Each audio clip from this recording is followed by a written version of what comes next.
Hey everyone, finally got back to the Miata project here after a bit of time away. I was doing a lot of stuff for work, and I was also busy with some personal stuff. So now that I'm back and working on this thing, I gotta first of all clean the garage up. Last time we were here, made a big mess with me and a buddy of mine when we were pulling the engine out.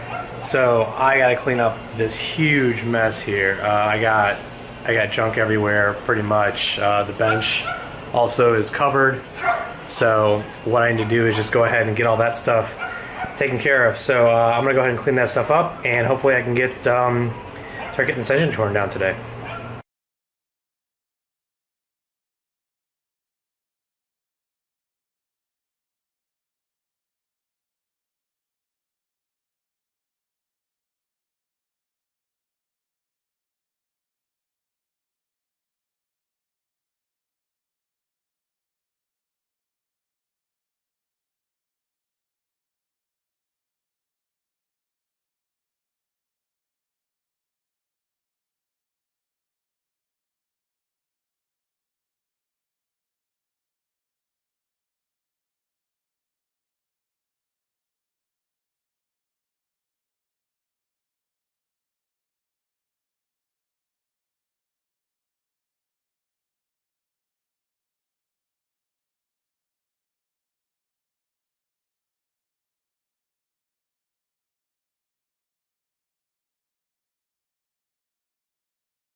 Alright, a couple quick things I'm going to be referring to. Good piece of literature.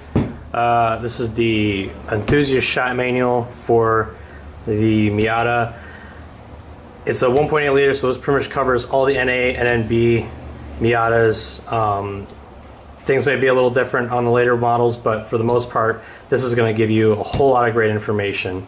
That and the Haynes manual. This shows 90 through 97.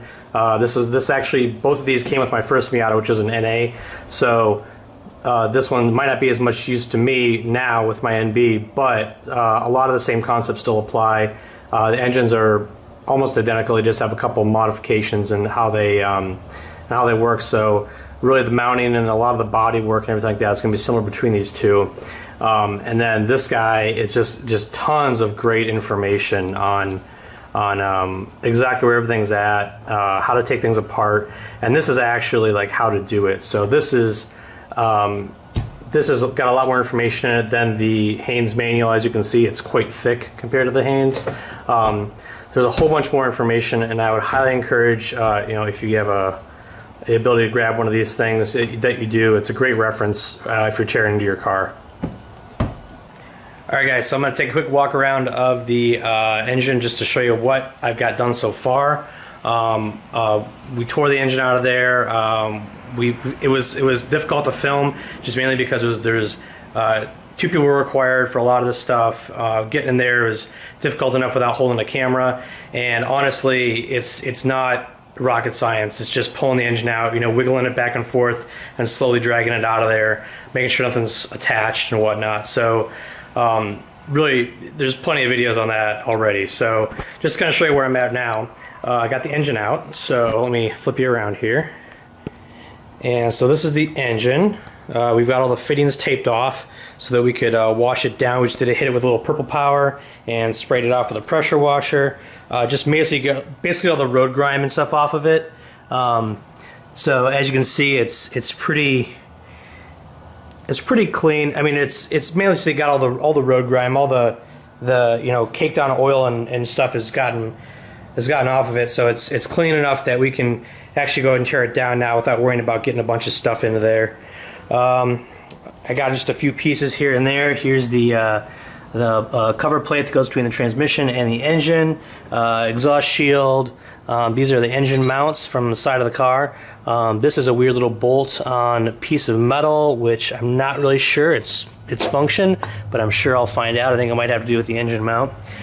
Over here, got the transmission taken apart. We got the clutch fork out of there, the throwout bearing. We went ahead and cleaned the inside of the bell housing here, so that's all nice and clean now. Hosed off the transmission as well, just to make sure we got all the dirt off of that, just, knock stuff off of there. This is still full of transmission fluid, so I will need to drain it at some point.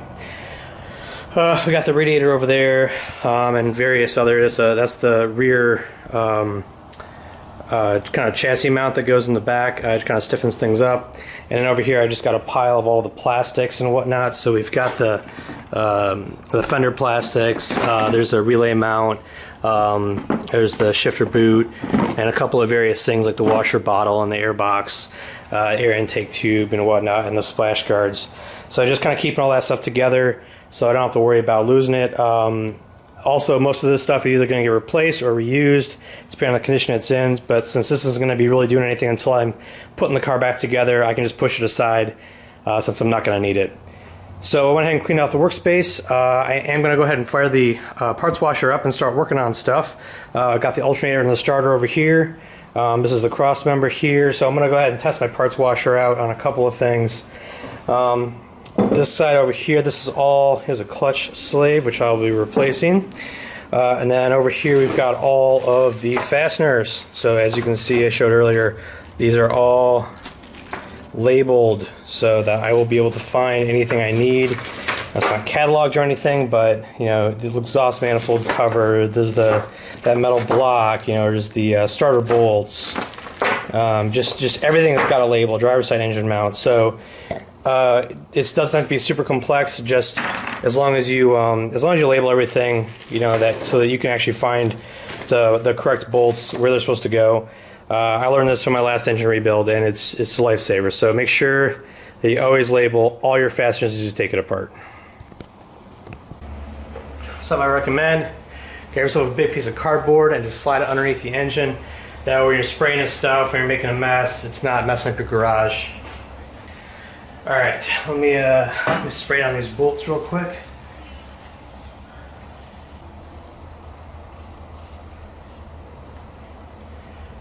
All right, so that should get those guys going. I'm also going to hit out this EGR in case I got to pull this off. And I'm going to hit the screws on the other side just in case I got to pop them off. All right, intake. On this guy, we've got the intake bolts up underneath here. They're very difficult to see. We've got those. We've got a couple on top as well. You've got to access through some interesting little crevices. What I am going to do is let me just go ahead and double check. I'm going to take a look at the manual here and see what this thing says on how to take this thing apart. So I'm just looking at the manual here, and what this is saying through this dialog here is it's saying that I should basically pull the EGR, take off the hoses that are connecting the intake manifold to the head, and then go ahead and just take the all 12 millimeters nuts off of the intake manifold and just undo it. So I'm going to go ahead and do that. Let me just check the hoses here. So what I need to do is go ahead and disconnect the EGR over here, so this guy, and I'm also going to need to undo, see from the look of it, I'm going to also undo this coolant hose here. So no big deal there. The coolant should already be drained. If you're wondering what this is the fuel hose. I just got that taped off. Good set of impacts is always a great investment here. Just gonna put that in reverse and oh yeah, there you go. Perfect. And of course it runs away. I got my bags ready over on the side, so go ahead and yeah, there we go. Okay, so that guy comes off. Let's see if I can't.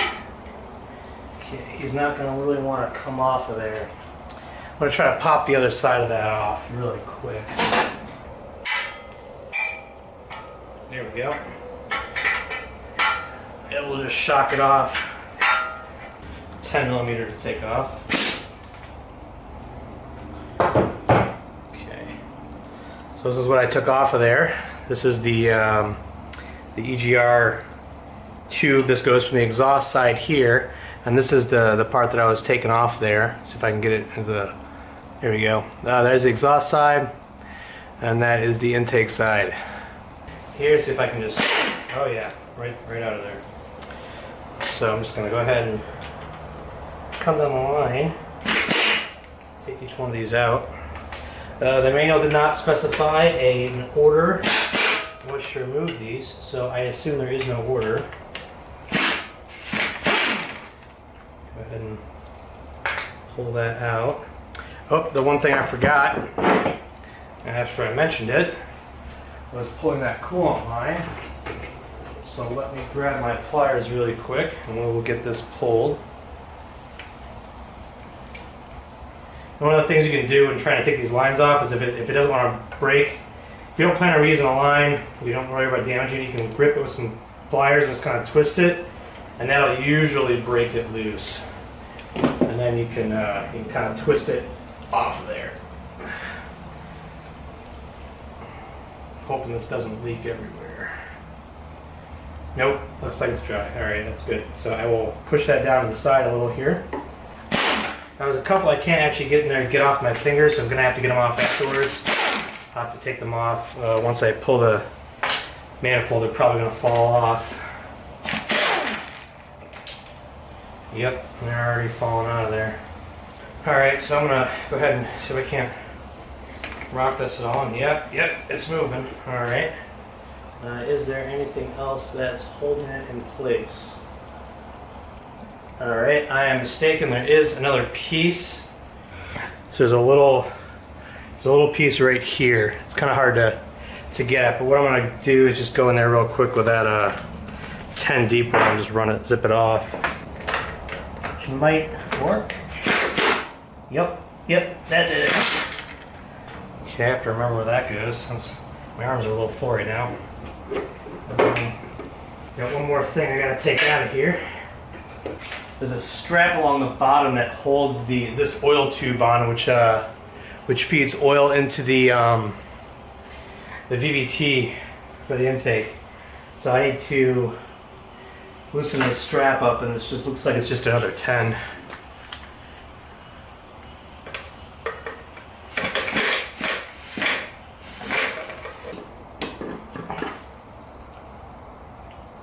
What else do we got? I feel like looks like we got one more thing here.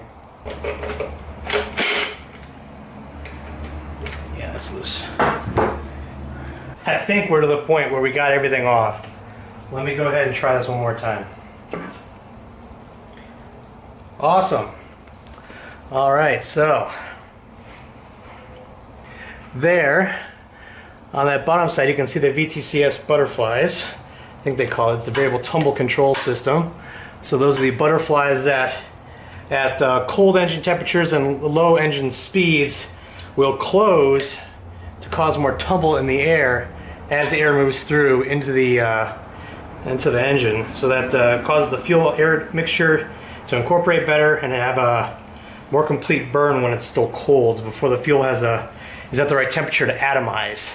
Alright, so that coil's had a chance to sit for probably about 10 minutes now. You can see it's pretty much soaked in on there, and we've got the EGR removed, so that's off. The exhaust manifold appears to be disconnected. I don't see any spots where it is hooking up. I'm going to come to the other side here.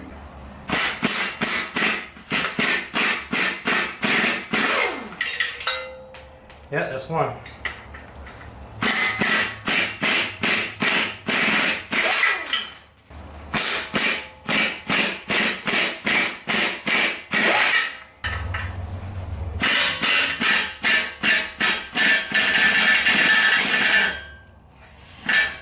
Kind of have to modulate the blows.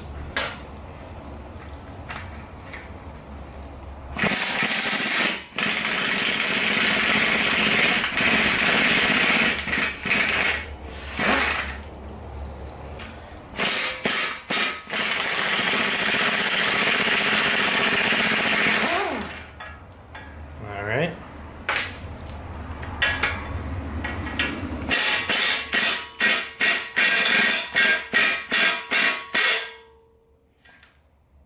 Yeah, these aren't entirely dry on the inside, which looks good because it means the coil's actually getting in there. Oops. Okay, this last one here. Looking good. Just moved. Set this guy aside. Let's see if we can get this off. Oh, perfect. Nice. Alright, there's the exhaust manifold. Okay, we got our gasket.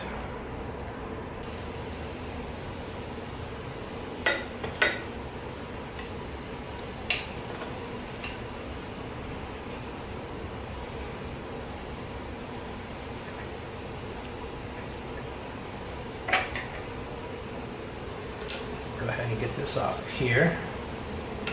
Whoops. These can be difficult. I kind of got a love-hate relationship with these things. Sometimes it's easier if you come in from the back and you kind of push the back up. That's if they get it at an angle, they'll tend to have issues. Alright, so that's off there. I'm going to take it off the top as well. I'll walk it off. Alright, and I'm going to go in there and get this loose. And then I'm going to come up to the top, do the same thing.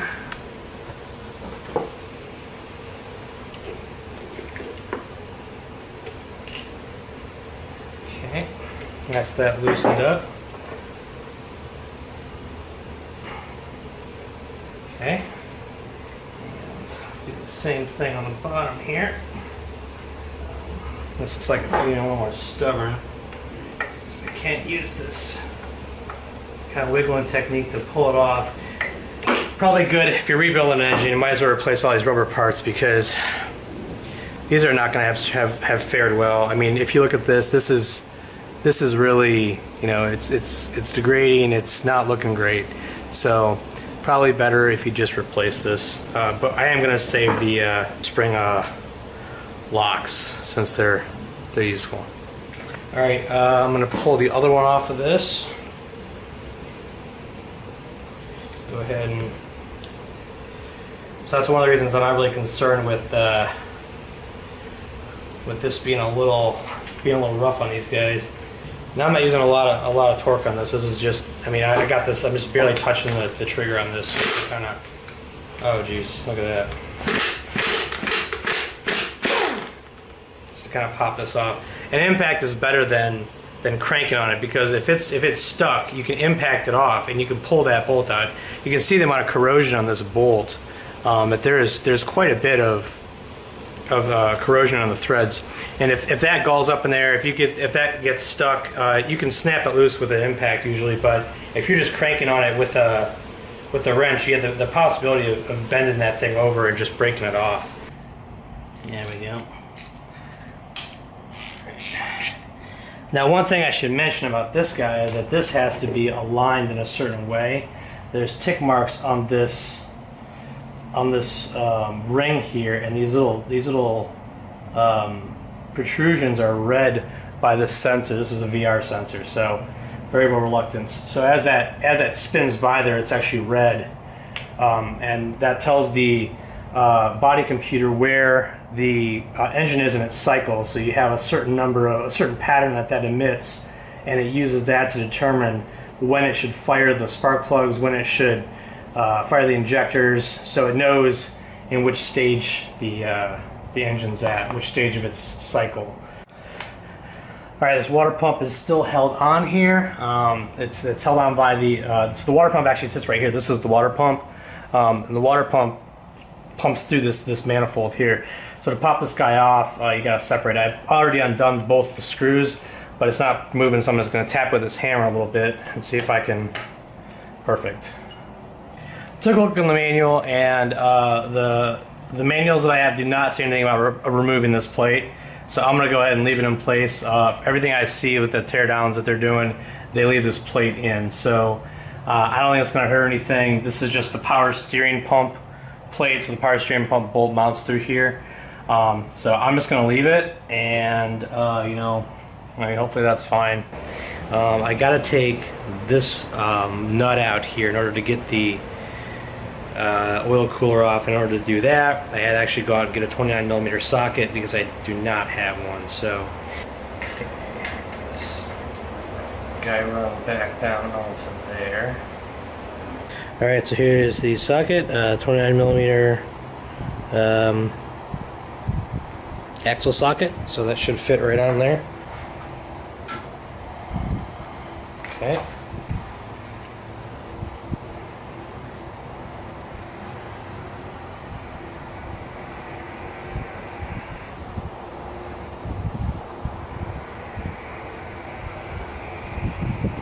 Okay, and that guy should slide right off. All right, next I'm gonna try to take this fuel rail off of here. We got this wiring harness that runs along the back of this. So, and then this plugs directly into the injectors at each of these. So I might be able to do just some needle nose pliers. You can get up in there generally and just squeeze the clips together and they'll pop right off. Like so. Yep. Okay. One right here. So that is off. You can see the fuel injectors there. So I'm gonna see if I can't without destroying these. There we go.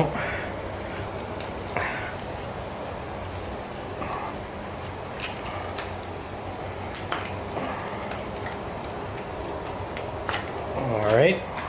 So now all I have to do is undo these guys. It's holding the bracket on, so now that those are out, I'm gonna see if I can fish this cable back out. Whoops.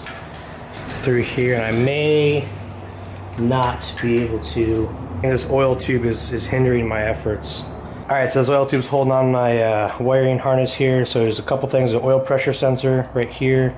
And then this tube comes up from this banjo bolt assembly all the way up to here, and this is for the variable valve timing on the intake. 24 slides right onto there. That shouldn't be on there that hard, so I'm going to see if I can't just gently pop it loose.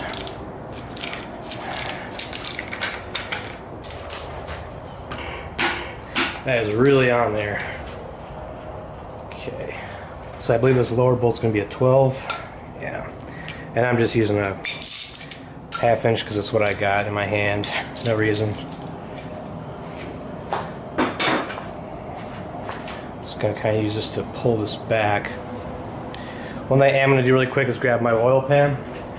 Alright, so let me go ahead and pull that the rest of the way. We'll just let that drain. Yeah, I can see the banjo bolt. There's the hole. Just going to kind of plug this up slightly for the moment. And then I'll finish unscrewing this upper one.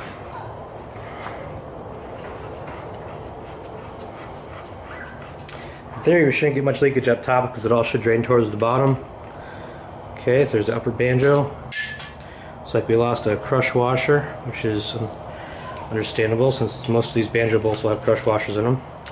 The other thing to do is to pull out this guy. This might be a knock sensor, I'm not really sure. So I don't think I have anything that size. I'm just going to use it, see if I can't get in here with a crescent wrench. Be careful around these studs that I don't break them. But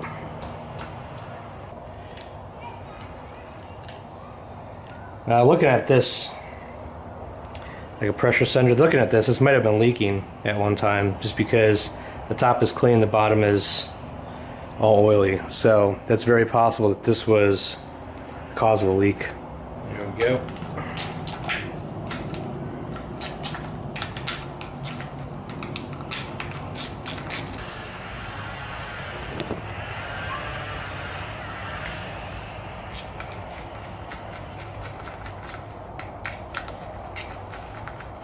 So these are coil unplugged, but they're like, the coils sit on the plugs, but each coil fires 2 cylinders. So just kind of pull these straight up. They'll pop right out. Same with these coils here. There we go. And one more. There we go. We're gonna have this is already loose here, so I might just be able to take this one out.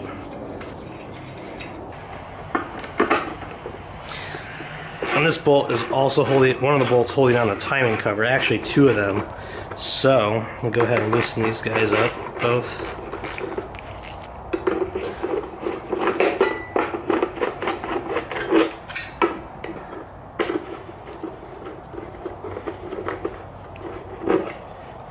Alright, so I'm going to see if I can't pull this water pump off.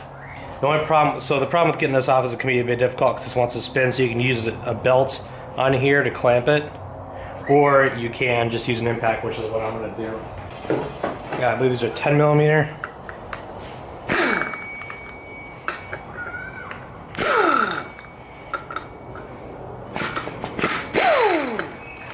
Usually not on there very tight, but it just helps to be able to snap them off. There we go. So I'm going to go ahead and do the same thing once more with my impact. Once again, these should come out pretty easily. They're not high torque. They're just meant to hold the crank pulley in. Okay, now this might be a little difficult. Whoops.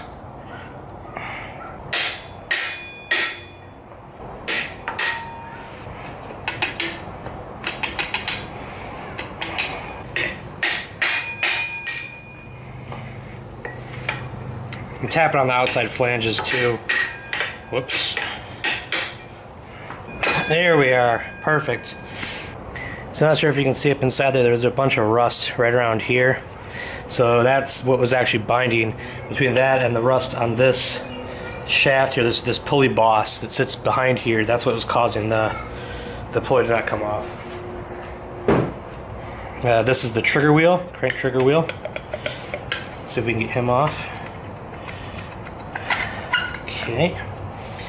You can see there's 4 little dots there that indicates to the car, for the ECU, where in the firing cycle this is, where the crankshaft's rotated. Alright, I got you for a good look at the timing cover here. A lot of 10mm bolts mainly. I'm really hoping I can just pop this thing apart without having to disassemble too much of this. These guys are in there. Okay. Wow. A little tighter than they probably should be. I'm going to kind of go in a diagonal direction with all these. Break them loose.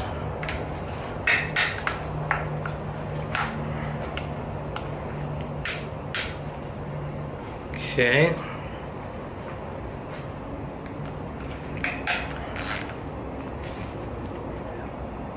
I think I got this guy already.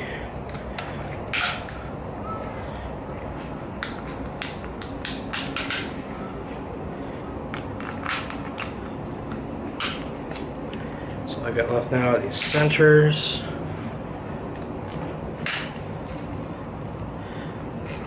If I remember correctly from my last Miata, these are all the same size.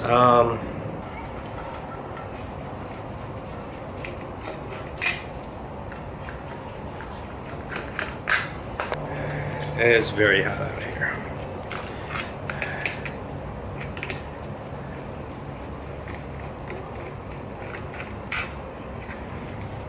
Right.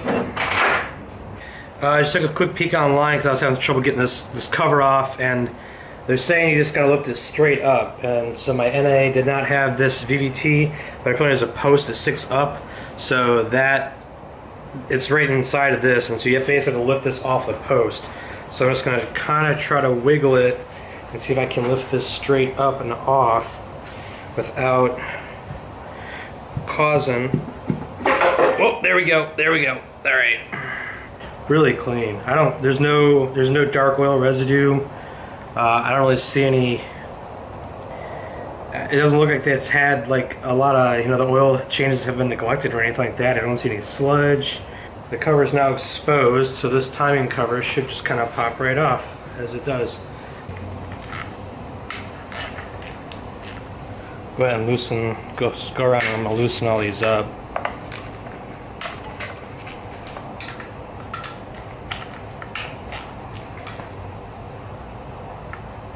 Just kind of checking to make sure I got them.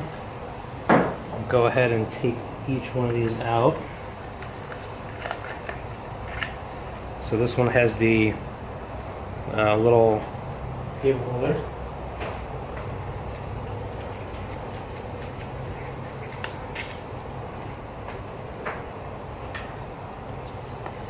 And most of these are the same length. This one's a little longer. This one has a shoulder.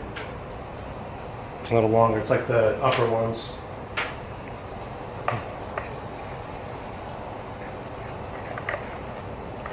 Another short one. Okay, so this lower cover pops off in 2 pieces. So there's one piece. And this other piece should pop right out. Now it looks like this has been cracked, so at some point someone tried to replace this and cracked it. So I might have to get a new one of these covers. Alright, I'm going to try to loosen up this guy here. Whoa! Alright, I barely hit that and it was loose. That's never a good sign. Crank bolt really shouldn't be loose. This is all under tension, but it's not going to pop off. So one of the things I'm going to do is I'm going to unscrew this crank bolt really quick and just inspect the keyway.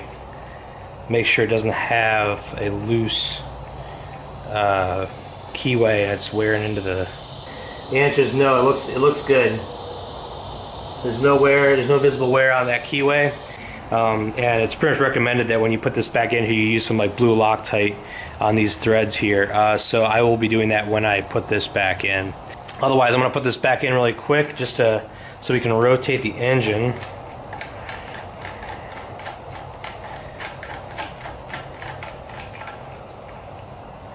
So the videos you guys are just watching were shot over about 2 or 3 days worth of work, just on and off. So I'm just going to go ahead and break this right now just because 30 minutes is about a good stopping point. And I got some more video already shot. The engine's already somewhat taken apart, so I'm going to get that video up as well. And the next one will be all about pulling the head off the engine and getting a peek inside it. Thanks for watching.